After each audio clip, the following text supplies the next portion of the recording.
कहानी एक छोटे से गांव के लड़के दीपक की है। दीपक का जन्म एक छोटे से गांव में हुआ था, जहां लोग बहुत सख्त मान्यताओं और परंपराओं में विश्वास करते थे। दीपक एक बहुत ही होशियार और मेहनती लड़का था, लेकिन एक बड़ी समस्या थी, उसे महिलाओं के कपड़े और सजावट से बहुत नफरत थी। उसे हमेशा लगता था कि लड़की होना कमजोर और कमतर होना है। यही वजह थी कि वह हमेशा इस बात को लेकर परेशान रहता था कि लोग उसे कभी एक सशक्त व्यक्ति नहीं मानेंगे, क्योंकि वह लड़का नहीं बल्कि एक लड़की के रूप में बदलने के लिए मजबूर था। दीपक की मां कुसुम एक बहुत ही धार्मिक महिला थी। उसे यह सोच थी कि उसे अपने बेटे को अपनी मर्जी से सिखाना चाहिए और दुनिया से लड़ने के लिए उसे एक लड़के के रूप में बड़ा करना चाहिए। लेकिन गांव के बुजुर्गों का मानना था कि लड़की बनना और पुरुष के बजाय एक नारी के रूप में जीना हर किसी के लिए एक अच्छा रास्ता है।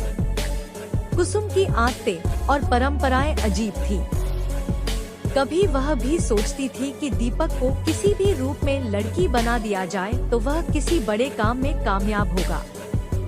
एक दिन कुसुम ने दीपक से कहा, तुम मेरे बेटे हो, लेकिन अगर तुम मेरी बात माने और खुद को लड़की बना सको तो तुम्हारी सारी मुश्किलें हल हो सकती हैं। दीपक को यह सुनकर पहले तो बहुत गुस्सा आया, लेकिन फिर उसने सोचा कि अगर कुछ समय के लिए वह अपनी माँ की बात माने और लड़की बन जाए तो वह कुछ समय में ही इस परेशानी से उबर सकता है। दीपक को मजबूरी में अपनी माँ की बात माननी पड़ी और उसने उसे एक दिन धोखे से लड़की बना दिया।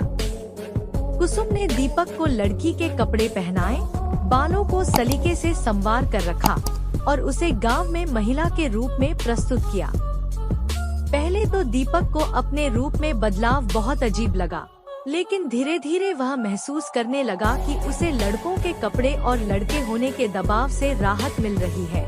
गांव के लोग दीपक को अब एक लड़की के रूप में देख रहे थे और वह धीरे धीरे उनकी नजरों में एक अलग स्थान बना चुका था। गांव में उसकी सुंदरता और आकर्षण की तारीफ होने लगी और लोग उसे लड़की के रूप में मानने लगे। दीपक ने देखा कि यह बदलाव उसे बहुत आत्मविश्वास और शांति दे रहा है। पहले वह जितना असहज और असुरक्षित महसूस करता था, अब उतना ही वह खुश और आत्मनिर्भर था।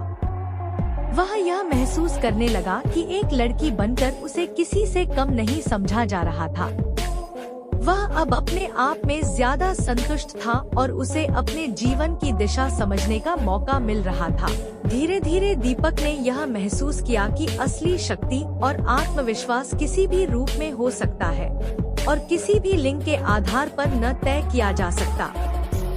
समाप्ति में दीपक ने अपनी माँ से कहा, मैंने जो किया वह मेरे लिए जरूरी था, लेकिन अब मुझे समझ में आ गया कि मुझे अपनी पहचान खुद बनानी है।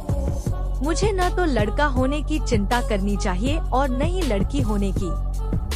मुझे सिर्फ अपनी राह पर चलना चाहिए, चाहे जो भी हो। यह कहानी हमें यह सिखाती है कि सच्ची पहचान लिंग या बाहरी रूप से नहीं, बल्कि हमारे भीतर की शक्ति और आत्मविश्वास से आती है।